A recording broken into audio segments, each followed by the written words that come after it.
मेरे प्यारे साथियों, नमस्कार। फ्रेंड्स, आज मैं आप सबके साथ अभिव्यक्ति की स्वतंत्रता इस विषय पर बात करने जा रहा हूं।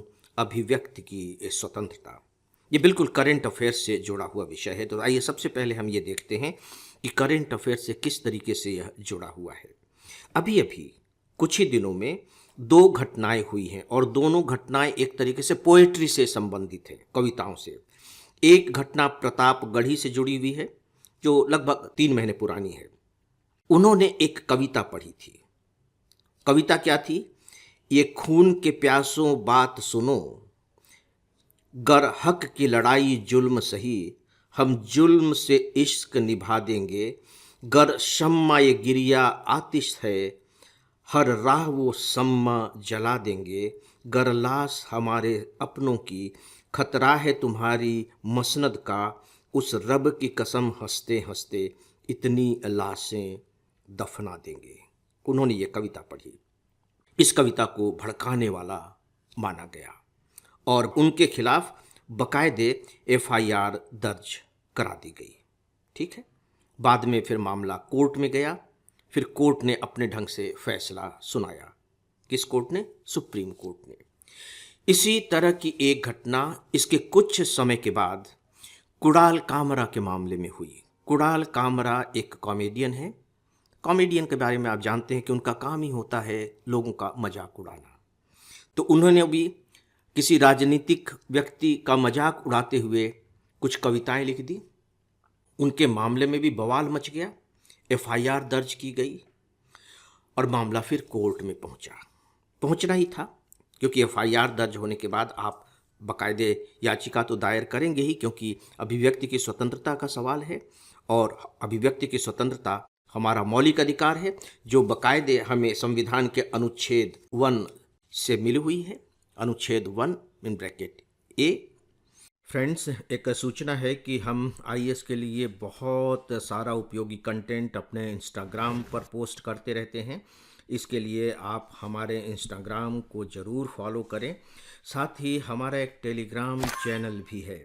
इस पर हमारे आपको सारे कंटेंट के अपडेट देखने को मिलेंगे। इसे भी ज़रूर फॉलो करें। इन दोनों के लिंक नीचे डिस्क्रिप्शन में दिए गए हैं। तो दोस्तों, सबसे पहले मैं आपके सामने वे पॉइंट रखने जा रहा हूं जो सुप्रीम कोर्ट ने कहे हैं।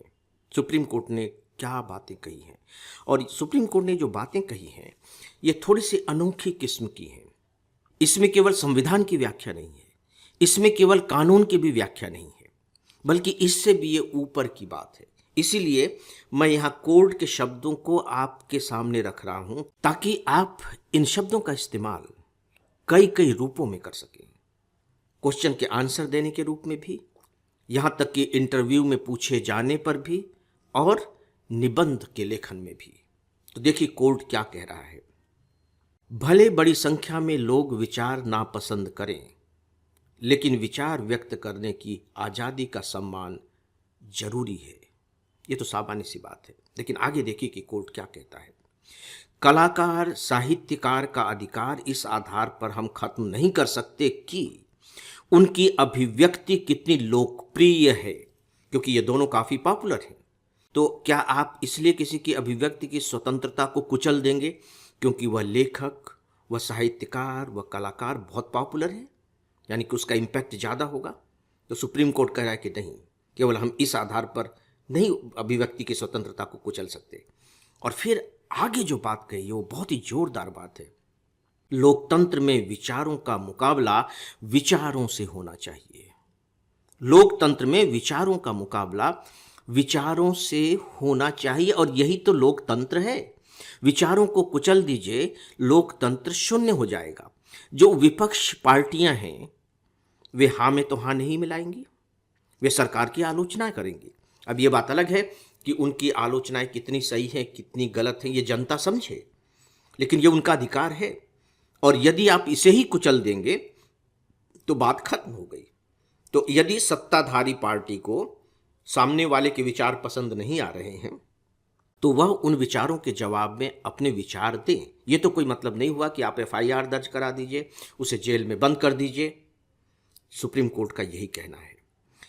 इसके बाद जो दूसरा पॉइंट सुप्रीम कोर्ट ने कहा है, लिखित या मौखिक शब्दों के प्रभाव का आकलन दृढ़ और साहसी व्यक्ति के मानक पर होना चाहिए, कमजोर मानसिकता वाले लोगों पर नहीं। कि अगर किसी व्यक्ति ने कोई बात कही है और लग रहा है कि इस बात से यह खतरा हो सकता है, तो ऐसा जो खतरा होगा वो किन लोगों की मानसिकता से होगा? क्या वे लोग जो छोटी छोटी बातों पर नाराज हो जाते हैं? क्या वे लोग जो छोटी छोटी बातों पर रोने लगते हैं? क्या वे लोग जो छोटी छोटी बातों पर मरने और मारने को उतारू हो जाते हैं? या वे लोग जो मानसिक रूप से बहुत सुदृढ़ हैं? और जो मानसिक रूप से सुदृढ़ होगा, सच पूछिए तो वही मानसिक रूप से स्वस्थ भी कहा जा सकता है। जो मापदंड होना चाहिए वह सुदृढ़ मानसिकता वाले लोग होने चाहिए, कमजोर मानसिकता वाले नहीं कि थोड़ी सी भी कुछ बात सुनी, अपने विपक्ष की बात सुनी, अपनी आलोचना सुनी और डंडा तलवार और भाला लेकर के निकल गए, पत्थर हाथों में उठा लिए, घरों पर पत्थर फेंकने लगे। उनकी मानसिकता इसके मूल्यांकन का आधार नहीं हो सकती। और नेक्स्ट पॉइंट देखिए, कभी कभी जज सहमत नहीं होते। आप देखिए कि कभी कभी हाई कोर्ट या जो सेशन कोर्ट होता है उन्हें जमानत नहीं देते हैं, हाई कोर्ट तक जमानत नहीं देते। इसी बात को यहाँ सुप्रीम कोर्ट कह रहा है कि कभी कभी ऐसा होता है कि जज सहमत नहीं होते, पर अभिव्यक्ति की आज़ादी की रक्षा करनी चाहिए। यह स्वस्थ लोकतंत्र का हिस्सा है, इसे संकीर्ण मानसिकता से प्रभावित नहीं कर सकते। स्वस्थ लोकतंत्र तभी है जब अभिव्यक्ति की आज़ादी की स्वतंत्रता होगी। दोस्तों, ये सुप्रीम कोर्ट के 3 बहुत महत्वपूर्ण पॉइंट हैं और आपने महसूस किया होगा कि अभी जो सुप्रीम कोर्ट ने टिप्पणियां की हैं वो एक बहुत ही अलग अंदाज से की हैं। अब आप देखिए कि इसका इतिहास किस तरीके का है, मैं आपको थोड़ा सा बताना चाहूँगा।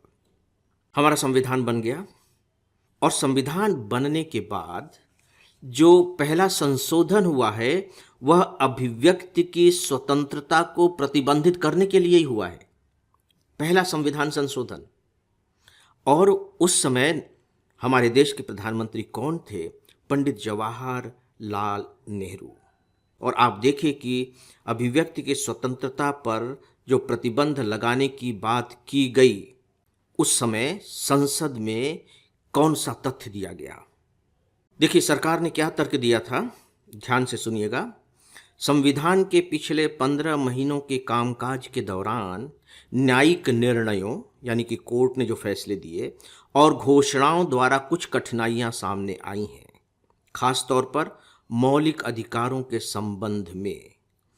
अनुच्छेद 19(1) द्वारा गारंटीकृत अभिव्यक्ति की स्वतंत्रता के अधिकार को कुछ न्यायालयों ने इतना व्यापक माना है कि किसी व्यक्ति को दोषी नहीं ठहराया जा सकता, भले ही वह हत्या और हिंसा के अन्य अपराधों की वकालत करता हो। जबकि लिखित संविधान वाले देशों में यह नहीं माना जाता है कि राज्य सत्ता बोलने की आज़ादी के दुरुपयोग को दंडित नहीं कर सकती या उसे रोक नहीं सकती। ये सरकार का तर्क था। इसे ध्यान से सुनिएगा, 2-3 बार सुनिएगा, तब आपके जहन में ये बातें दर्ज होंगी। और इसके बाद अभिव्यक्ति की स्वतंत्रता पर बाकायदे कुछ स्थितियों में प्रतिबंध लगाने की व्यवस्था कर दी गई, जैसे सार्वजनिक व्यवस्था के हित में, किसी अपराध को भड़काने के संबंध में ये व्यवस्था कर दी गई। लेकिन ध्यान रखिएगा कि मानहानि के संबंध में संविधान में कोई भी बात नहीं कही गई है।